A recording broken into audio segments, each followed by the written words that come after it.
Salam sejahtera di dalam Tuhan Yesus Kristus melimpah atas kita semua. Saudaraku yang kekasih, firman Tuhan mengatakan bahwa orang-orang yang menanti-nantikan Tuhan mendapat kekuatan baru. Mereka seumpama Raja Wali yang naik terbang dengan kekuatan sayapnya. Mereka berlari dan tidak menjadi lesu. Mereka berjalan dan tidak menjadi lelah. Nah, ada istilah mengatakan sekuat-kuatnya besi akan karatan juga pada akhirnya. Dan sekuat-kuatnya kayu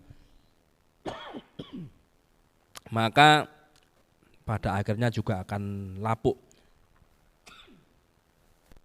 Nah, demikian juga dengan sekuat-kuatnya orang, suatu saat dia juga bisa lemah, saudara. Nah, menghadapi masa sukar, banyak orang menjadi lemah, kehilangan kekuatannya. Tidak sedikit yang awalnya itu optimis, lama-lama menjadi pesimis. Dan kalau tidak siap dengan keadaan ini, orang bisa menjadi panik. Akhirnya imunitasnya menurun, mudah sakit. Apalagi saat ini adalah zaman akhir di mana dikatakan kesukaran sedang terjadi. Wabah melanda berbagai negara dan sudah memakan banyak orang. Kesulitan ekonomi dirasakan oleh banyak bangsa, hanya di negara Indonesia saja, saudara. Nah, respon orang bermacam-macam dalam menghadapi dan melihat kesukaran yang terjadi. Ada orang yang terus semakin mendekat pada Tuhan penciptanya, memohon pertolongan Tuhan. Tapi juga ada orang yang menyalahkan Tuhan, menyangka Tuhan itu enggak peduli. Ada juga yang mengatakan Tuhan itu menjadi penyebab persoalan. Tuhan yang memberi persoalan. Nah, saudara, ini seperti Israel pada zaman Nabi Elia. Satu kali Israel, yaitu yang ibu kota Samaria, dikepung oleh musuhnya. Dalam keadaan yang terjepit, raja yang memerintah saat itu malah menyalahkan Tuhan. Dia mengatakan, buat apa kita menyembah Tuhan, Tuhanlah yang menyebabkan semuanya ini. Ia menyalahkan Nabi Elia, padahal mereka sendiri yang berdosa. Bukannya mencari pertolongan Tuhan, tapi justru malah menyalahkan Tuhan. Di samping itu juga ada orang ketika persoalan terjadi menyalahkan pemerintah. Merasa dia mungkin mampu menangani persoalan, pemerintah tidak becus, pemerintah tidak bisa. Padahal dari perkataan saja mungkin menunjukkan orang ini istilahnya tong kosong, berbunyi nyaring. Nah, saudara kasih Tuhan, orang yang hadapi keadaan seperti ini bisa lama-lama menjadi lemah, putus asa. Namun Alkitab menulis bahwa orang yang mengandalkan Tuhan, mereka akan mendapat kekuatan baru. Mereka akan tetap berlari tanpa menjadi lesu. Dia dengan segala aspek hidupnya akan terus berjalan tanpa menjadi lelah. Kenapa? Karena Tuhan menambahkan kekuatan dalam jiwanya, di dalam hidupnya. Nah, mari kita membaca kebenaran hal ini. Saya ajak membuka Alkitab kita dalam kitab Mazmur 138 ayat yang ketiga. Saya akan bacakan buat saudara-saudara sekalian Mazmur 138 ayat ketiga. Firman Tuhan mengatakan demikian. Pada hari aku berseru, engkau pun menjawab aku. Engkau menambahkan kekuatan dalam jiwaku. Bapak Ibu saudaraku yang dikasihi Tuhan, pemazmur Raja Daud berkata, pada saat ketika aku berseru, dikatakan engkau menjawab aku, engkau menambahkan kekuatan dalam jiwaku. Saudara, ini adalah perkataan orang yang hidupnya sangat dekat dengan Tuhan, yaitu Daud. Kalau boleh saya katakan mungkin ini pengalaman Raja Daud dalam hubungannya dengan Tuhan. Saudara, Daud memang bukan orang yang sempurna, sebab memang tidak ada satupun orang yang sempurna di dunia ini.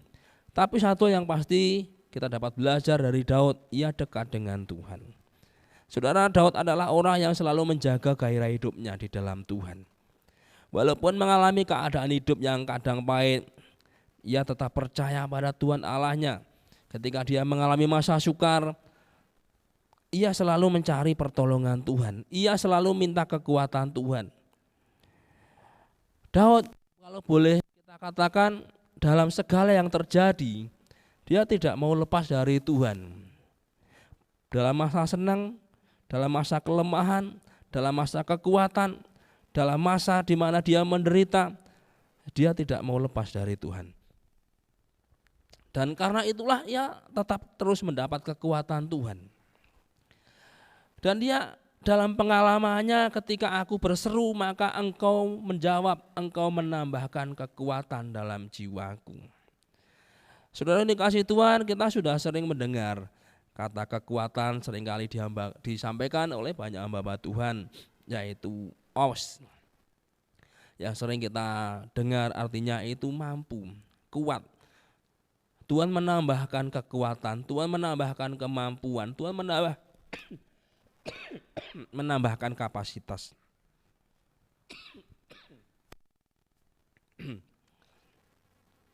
Tapi ada satu hal yang menarik dari kata os ini, saudara. Dari kata akar kata asas ini punya arti dibuat menjadi keras. Gambaran dibuat menjadi keras itu seperti udara. Saudara, kalau kita perhatikan ketika payung dari balon udara itu belum diisi gas, payung itu nggak akan mengembang.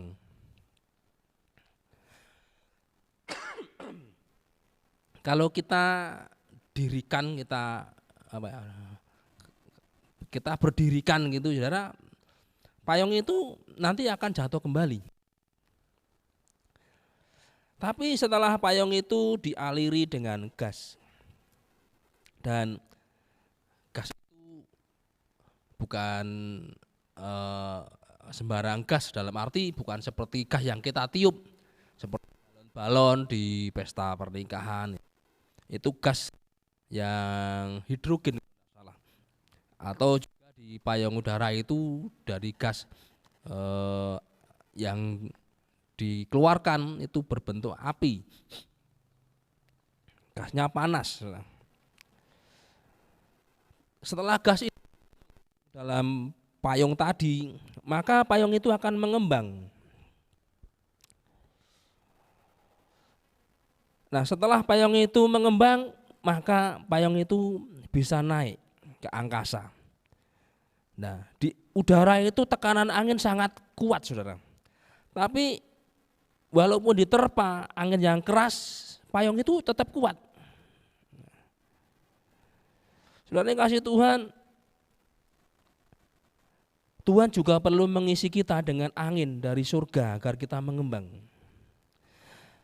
Ketika Tuhan mengisi angin dari surga, gas yang dari surga, kita akan terbang tinggi di angkasa. Bahkan sampai kemana-mana seperti balon udara tadi.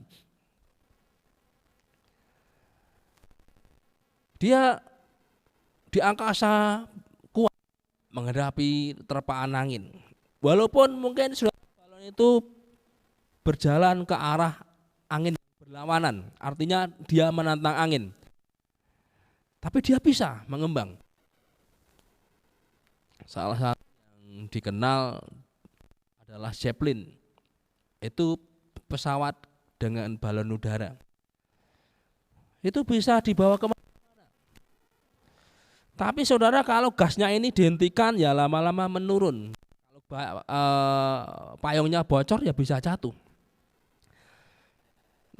Saudara yang kasih Tuhan, ketika kita diisi Tuhan dengan anginnya, angin yang dari surga, kita akan dibawa terbang tinggi ke angkasa, bahkan sampai kemana-mana. Sekalipun di tengah angin yang keras, kita tidak akan turun selama angin yang dari Tuhan itu mengisi kita. Sama seperti balon udara tadi, payung itu awalnya lembek, tapi begitu diisi dengan gas, payung tadi, balon tadi menjadi keras sehingga bisa terbang. Dia tahan menghadapi tekanan angin, bahkan bisa melawan arah angin sampai kemana-mana. Saudara, ketika Tuhan mengisi kita dengan anginnya, kita akan dibuat menjadi keras sehingga kita bisa mengembang dan sampai kemana-mana. Saudara, salah satu gambaran dari Roh Kudus adalah angin.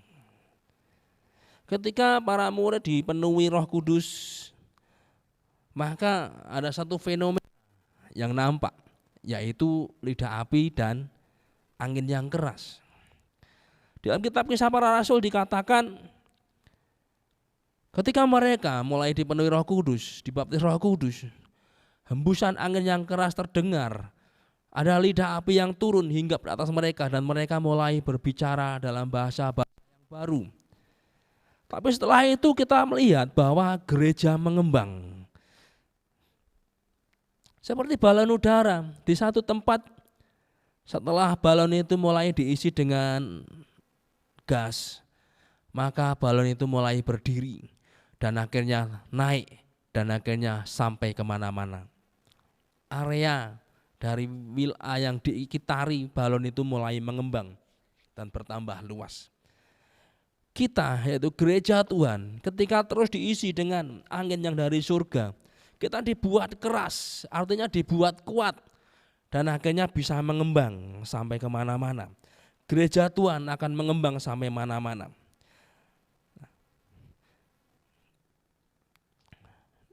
Dalam hal ini saudara, gas itu harus terus dialirkan atau ditambahkan agar balon itu tidak turun. Dan kita juga harus ditambahkan aliran Roh Tuhan, terus diisi dengan aliran Roh Tuhan, artinya tetap ada koneksi, tetap ada hubungan dengan Tuhan, sehingga kita akan terus dibawa terbang bagai Raja Wali. Kata menambahkan di sini di dalam bahasa aslinya itu rahab, itu mempunyai arti membuat, juga membuat menjadi yakin. Saudara yang kasih Tuhan, ketika kita ditambahkan kekuatan baru, kita dibuat kuat oleh Tuhan, maka Tuhan juga membuat kita menjadi yakin, tidak pesimis, tapi tetap optimis. Tentu kita sudah mendengar yang namanya pentingnya optimisme dalam menghadapi kehidupan. Orang yang optimis, dia ibarat dikatakan sudah memenangkan setengah dari pertandingannya. Tapi kalau orang itu pesimis, takut sebelum bertanding, maka sebenarnya dia sudah kalah sebelum dia bertanding. Dalam olahragawan banyak kasus terjadi seperti itu. Seseorang yang dia takut, dia pesimis, dan ketika dia bertanding maka dia pun kalah. Dalam dunia petinju ada banyak terjadi. Seseorang yang dia pesimis dan akhirnya dia kalah.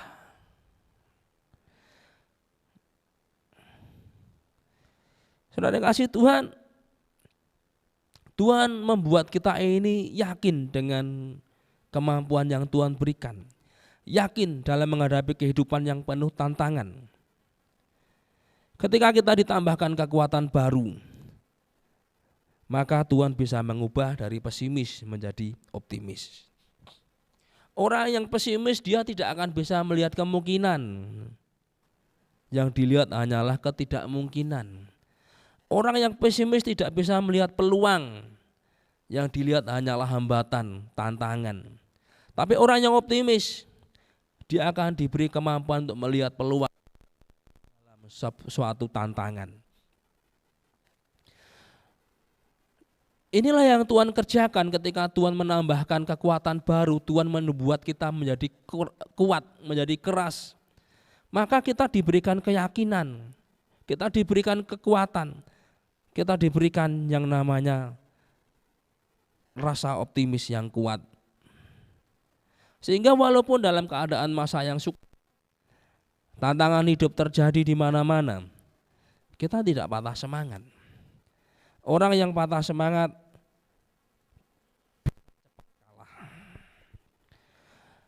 Nah, itulah sebabnya saudara, Tuhan menambahkan yang namanya kekuatan dalam jiwa kita.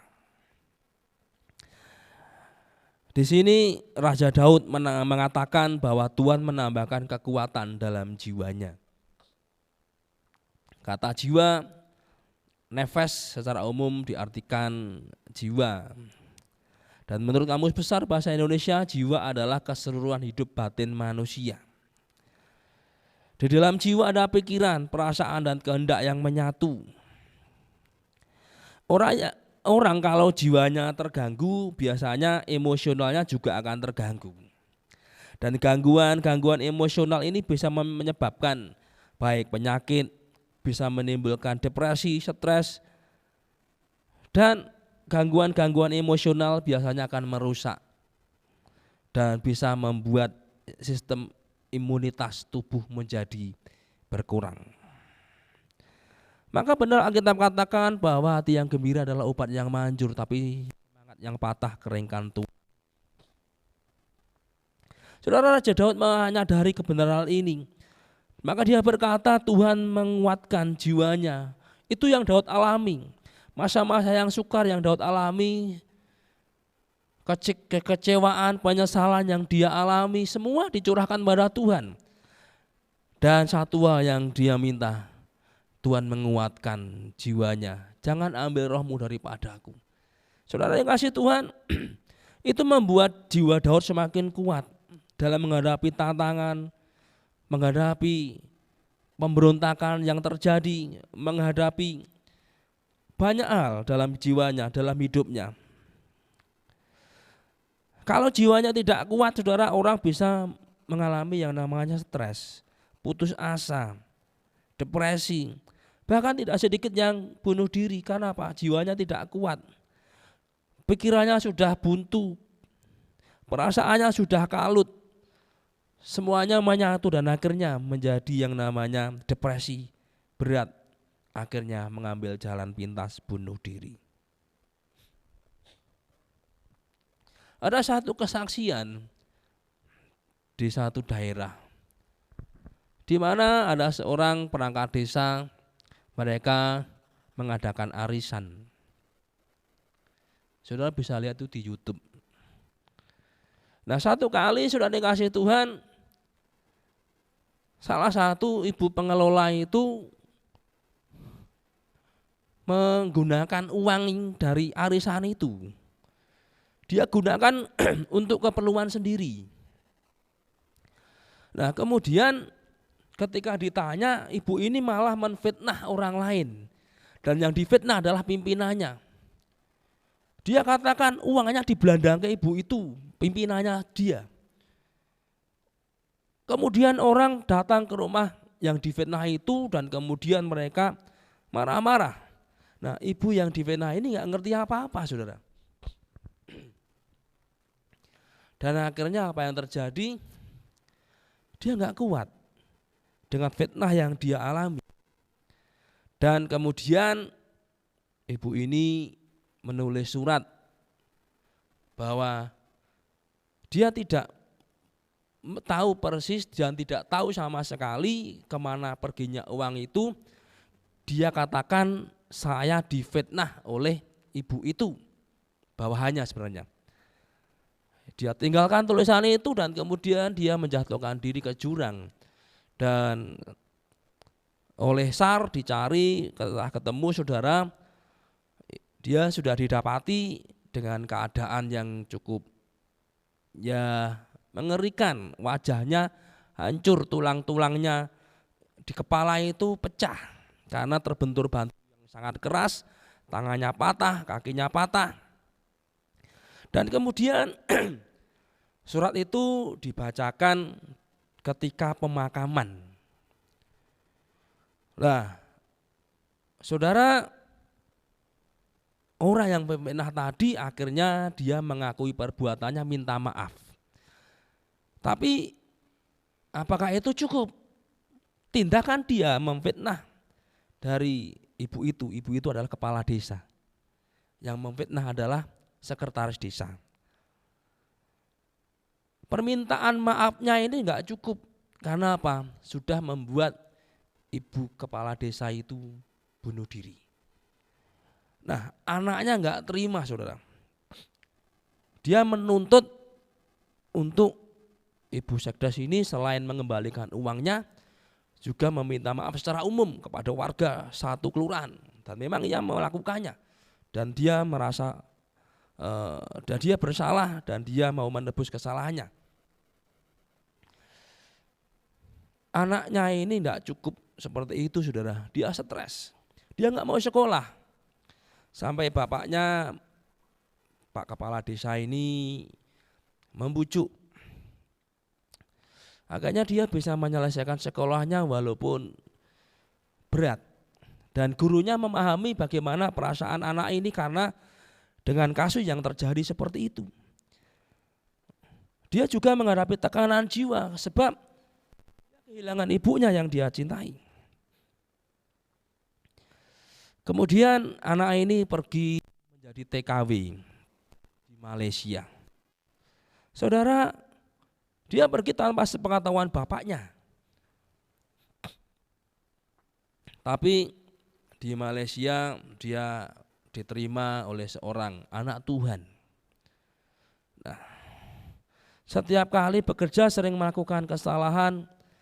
Pertama kali ketika dimarahi, anak ini, TKW ini, menurut majikannya responnya kok katanya berani.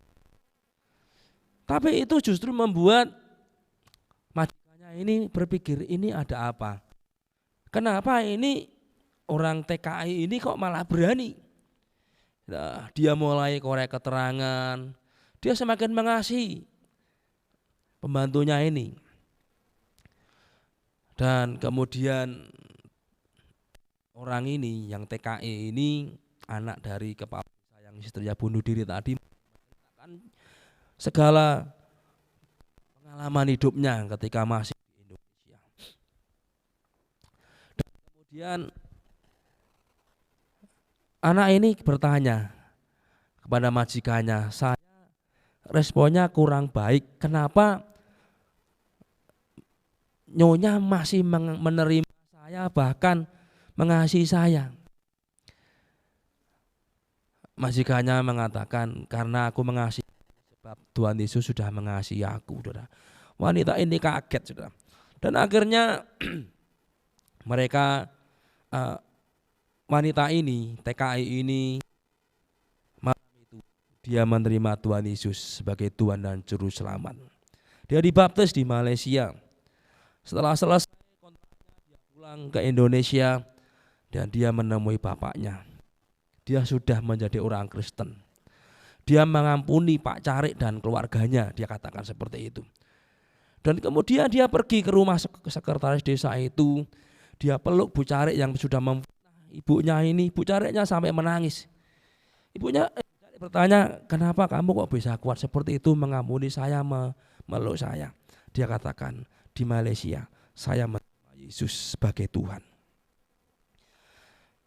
Saudara dikasih Tuhan, ketika orang tidak kuat jiwanya bisa mengambil jalan pintas. Tapi ketika Tuhan menguatkan kita, jiwa kita dikuatkan, menghadapi keadaan sukar, tantangan, kita akan terus maju, berani melangkah maju. Hari ini banyak orang mulai patah semangat, mulai pesimis karena keadaan yang tidak kunjung membaik. Maka diperlukan yang namanya kekuatan yang baru dalam jiwa.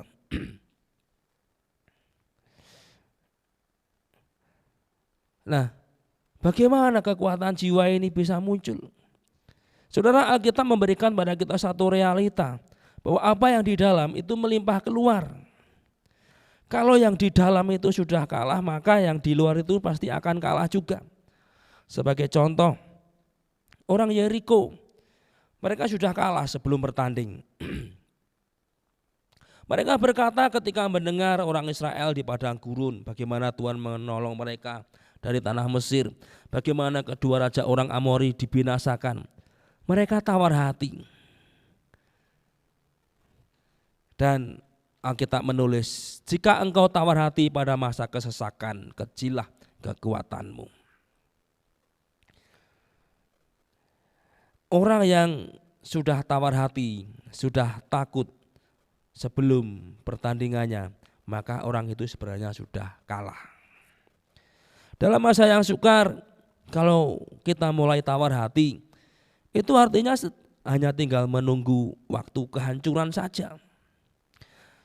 Saudara, Tuhan tahu kebenaran hal ini.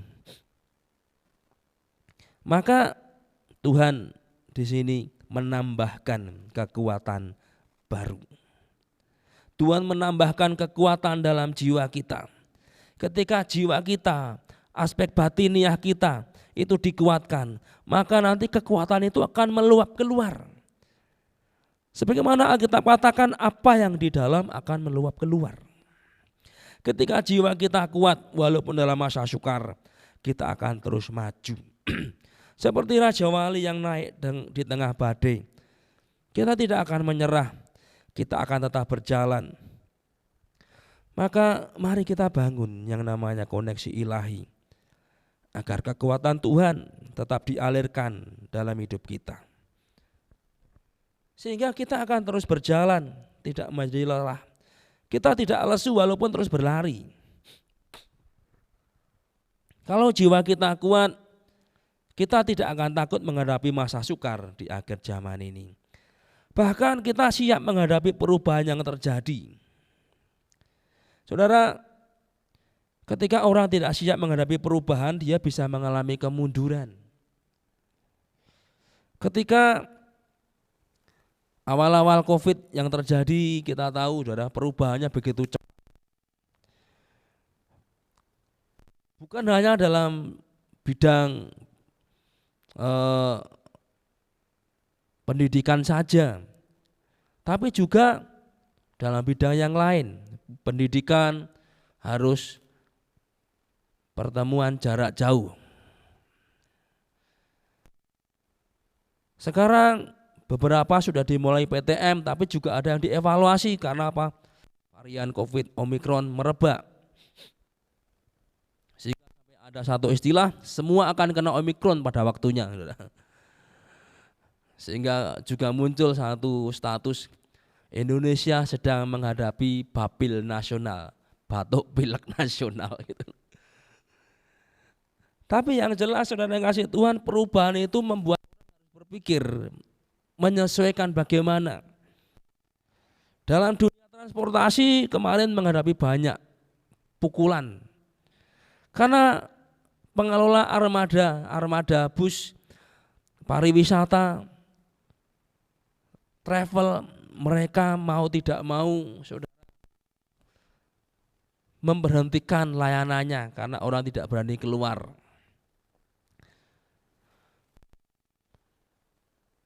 Banyak perusahaan penerbangan bukannya di Indonesia, tapi di luar negeri juga mengalami keadaan yang sulit. Kenapa orang mau bepergian sekarang? Selain ada tambahan biaya harus swab, tentu juga saudara aturan-aturan yang baru tadi juga cukup merumitkan dan orang akhirnya membatasi untuk pergi.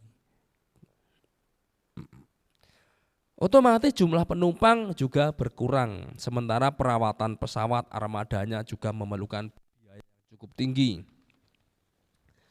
Saya membaca di salah satu situs berita online, beberapa maskapai di Indonesia mengembalikan pesawat pinjamannya, termasuk juga Garuda. Saudara yang kasih Tuhan, untuk memangkas biaya perawatan maka perlu dilakukan mengembalikan pesawat walaupun sebenarnya belum jatuh tempo. Kenapa? Karena memang penumpangnya berkurang drastis. Di samping juga ada Batik Air, Lion Air juga dideteksi pergi ke satu tempat, disebut di situ pesawat-pesawat yang biasa disewa untuk penerbangan di berbagai negara. Belum lagi saudara dampak kepada pelaku-pelaku orang yang berjualan, orang yang punya toko, mereka mengalami dampak perubahan yang terjadi memaksa harus melakukan satu tindakan. Nah, orang yang tidak siap dengan keadaan ini mereka akan mengalami kerugian besar. Tapi ketika Tuhan memberikan kekuatan, dibuat menjadi keras, maka Tuhan akan membuka jalan. Kita akan siap menghadapi apapun. Tidak tawar hati, tidak putus asa, tapi tetap optimis, tetap maju, dan bahkan terus berlari. Maka di sini pemazmur mengajak kita untuk berseru pada Tuhan. Pada hari aku berseru. Kenapa? Karena Dia Tuhan itu bukan Tuhan yang diam. Dia adalah Tuhan yang menjawab. Kata menjawab Anah mempunyai salah satu arti, yaitu memberi respon. Tuhan itu adalah Tuhan yang langsung memberi respon ketika Dia mendengar apa yang kita serukan. Tuhan tidak pernah diam dengan seruan kita. Mungkin gambarannya seperti saudara mungkin unit reaksi cepat, atau mungkin kalau di Amerika 911, atau pemadam kebakaran. Begitu diberitahu, wah ada kasus kebakaran dan macam-macam lagi, maka petugas segera datang dengan sigap untuk bertindak.